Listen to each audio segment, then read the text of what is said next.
Hi everyone, welcome to voice of Varsha. இன்றைக்கி நான் பார்க்க போகிற டாபிக் என்னென்னு பார்த்தீங்கன்னா, what is food and history of food தான் பார்க்க போகிறோம். இப்போ எப்படி ஒரு வண்டி ஓடுறதுக்கு ஃபியூல் ரொம்ப இம்பார்ட்டனோ, அதே மாதிரி நம்ம டே டு டே லைஃப் ஆக்டிவிட்டிக்கு எனர்ஜி ரொம்ப தேவைப்படுது. ஆனால் நம்ம எல்லோரும் ஒரு சின்ன தப்பு பண்ணுறோம். சின்ன தப்பு இல்லை, பெரிய தப்பே பண்ணுறோம்.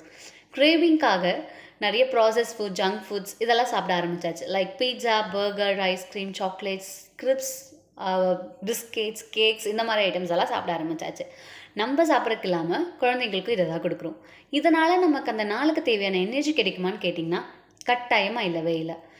இதுக்கு பதிலாக ஹெல்தி ஆப்ஷனாக grains, seeds, nuts, pulses, fruits, vegetables இந்த மாதிரி ஐட்டம் சாப்பிட்டிங்கன்னா அந்த நாளுக்கு எனர்ஜியும் கிடைக்கும், ஹெல்தி ஆப்ஷனாகவும் இருக்கும்.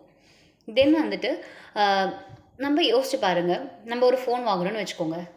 எவ்வளோ பார்த்து வாங்குவோம்? கேமரா குவாலிட்டி எப்படி இருக்குது, ஸ்டோரேஜ் நல்லா இருக்கா, ரேம் நல்லா இருக்கா, நிறைய சர்ச் பண்ணி பார்ப்போம். நிறைய பேர் கேட்டு தான் அந்த ஒரு ஃபோனே வாங்குவோம். ஆனால் நம்மள எத்தனை பேர் சாப்பிட்ற சாப்பாடு வந்து ரொம்ப நியூட்ரிஷன் கண்டெய்னாக இருக்கான்னு செக் பண்ணுறோம். Like carbohydrate, protein, vitamins, minerals இதெல்லாம் எத்தனை பேர் நம்ம பார்க்குறோம் இதெல்லாம் இருக்கான்னு சொல்லிட்டு. ஆனால் ஒரு குவாலிட்டியான மீன் எடுக்கிறீங்கன்னா இது எல்லாமே அதில் இருக்கணும். அப்போ தான் உங்கள் பாடி வந்து ஒரு நார்மல் ஃபங்க்ஷனில் இருக்கும். அதே மாதிரி டிசீஸ்க்கு அகெயின்ஸ்டாக ஃபைட் பண்ணும், டிஷ்யூ ரிப்பேர் பண்ணி கொடுக்கும், க்ரோத் நல்லாயிருக்கும், எனர்ஜி இருக்கும். இதெல்லாம் நீங்கள் ஒரு குவாலிட்டியான மீல் எடுத்திங்கன்னா தான் உங்களுக்கு இதெல்லாமே கிடைக்கும். ஸோ நெக்ஸ்ட் டைம் சாப்பிடும்போது அந்த மீல் குவாலிட்டியாக இருக்கா அப்படின்னு சொல்லி செக் பண்ணுங்கள். ஸோ இது வரைக்கும் ஃபுட்னா என்னென்னு பார்த்தோம். இப்போ ஹிஸ்ட்ரி ஆஃப் ஃபுட் பார்க்கலாமா? இப்போது இமேஜின் பண்ணி பாருங்கள், நீங்கள் தூங்கி எழுந்துக்கிறீங்க, சாப்பிட்றதுக்கு எதுவுமே இல்லை வீட்டில், கிச்சன்லேயும் ஒன்றும் இல்லை, ரெஃப்ரிஜரேட்டர் கிடையவே கிடையாது, super market, grocery stores, and then ஃபோனில் டெலிவரி ஆப், ஈவன் ஃபோனே இல்லைன்னு வச்சுக்கலாம், எதுவுமே இல்லை. நம்ம என்ன பண்ணுவோம்? தெரியல தானே. ஆனால் இப்போ நம்ம இதெல்லாம் ஈஸியாக கிடைக்கிற உலகத்தில் இருக்கோம். 300,000 இயர்ஸ் அகோ வந்து நம்மளோட ஏர்லி ஹியூமன்ஸ், நம்மளோட ஆன்சஸ்டர்ஸ் என்ன பண்ணாங்கன்றதை பார்ப்போமா? வாங்க ஒரு குட்டி கதை பார்த்துட்டு வருவோம். இமேஜின் பண்ணி பாருங்கள். அவங்க என்ன பண்ணாங்கன்னா, அந்த காலத்தில் அவங்களுக்கு பசின்னு வந்தால் அவங்களோட பயணம் வந்து காடை நோக்கி தான் இருந்தது. அவங்களோட ஒர்க்கே வந்து ஃபுட்டை தேடி போகிறதா தான் இருந்துச்சு. அவங்க ஃபுட்டை தேடி எந்த பகுதிகளுக்கெல்லாம் போவாங்கன்னா பார்த்தீங்கன்னா, காடு, மலை, ஆறு இந்த மாதிரி பகுதிகளில் போய் தான் அவங்க ஃபுட்டை வந்து கலெக்ட் பண்ணி கொண்டு வருவாங்க. அனிமல்ஸ் ஹண்ட் பண்ணி, வைல்டு ஃப்ரூட்ஸ் அண்ட் வெஜிடேபிள்ஸை கலெக்ட் பண்ணி அதை சேகரித்து பங்கு போட்டு சாப்பிட்டு உயிர் வாழ்ந்து வந்தாங்க. அதுக்கப்புறம் என்ன பண்ணாங்கன்னா, ஃபயரை கண்டுபிடிச்சாங்க. ஃபயரை கண்டுபிடிக்கும் போது அவங்க எந்த ஃபுட்டெல்லாம் ராவாக சாப்பிட்டாங்களோ அந்த ஃபுட்டெல்லாம் குக் பண்ணி சாப்பிட்ற மெத்தட் அவங்களுக்கு தெரிய வந்துச்சு. குக் பண்ணி சாப்பிடும் போது அவங்களுக்கு அது ரொம்ப ஈஸியாக இருந்தது, சாப்பிட்றதுக்கு ரொம்ப ஈஸியாக இருந்துச்சு அந்த டைமில். அப்புறம் வந்து அக்ரிகல்ச்சர் டெவலப் பண்ணாங்க. ஆஸ் பர் சயின்டிஃபிக் டேட்டா படி பார்த்திங்கன்னா 10,000 இயர்ஸ்லேருந்து 12,000 இயர்ஸ் அகோ வந்து அக்ரிகல்ச்சர் டெவலப் பண்ணியிருக்காங்க.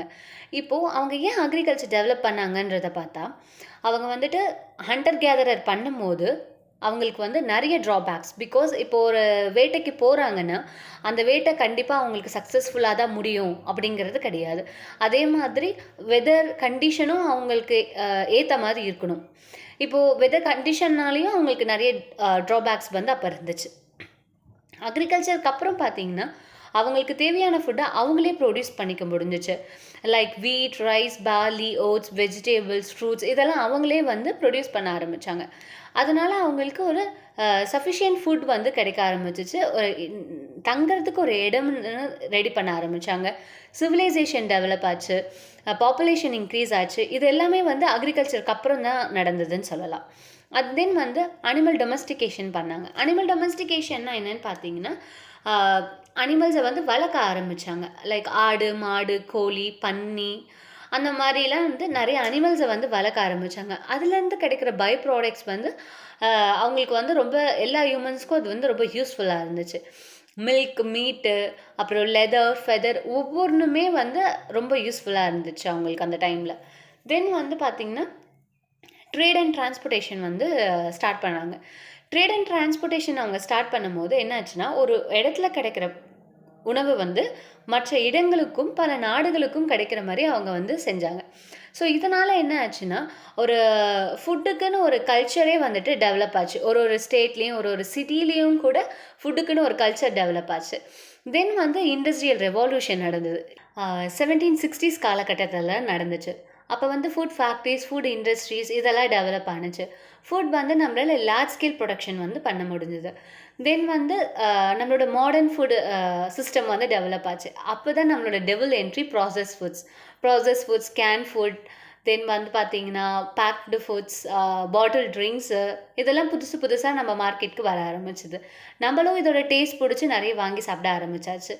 இப்போ இதுலலாம் என்ன பிரச்சனைன்னு பார்த்தீங்கன்னா, இதெல்லாம் ஹைலி ப்ராசஸ் ஃபுட்ஸ்ன்னு சொல்லுவோம். இந்த ஹைலி ப்ராசஸ் ஃபுட்ஸ்னால நமக்கு என்ன ப்ராப்ளம் வருதுன்னு பார்த்தீங்கன்னா, நிறைய ஹெல்த் ரிஸ்க்ஸ் வர சான்சஸ் உண்டு. ஹைலி ப்ராசஸ் ஃபுட்ஸில் டேஸ்ட்டு கொடுக்கறதுக்காகவும் அதோட ஷெல்ஃப் லைஃப் இம்ப்ரூவ் பண்ணுறதுக்காகவும் அதில் வந்து நிறைய salt, sugar, fat, additives, preservatives இதெல்லாம் ஆட் பண்ணுவாங்க.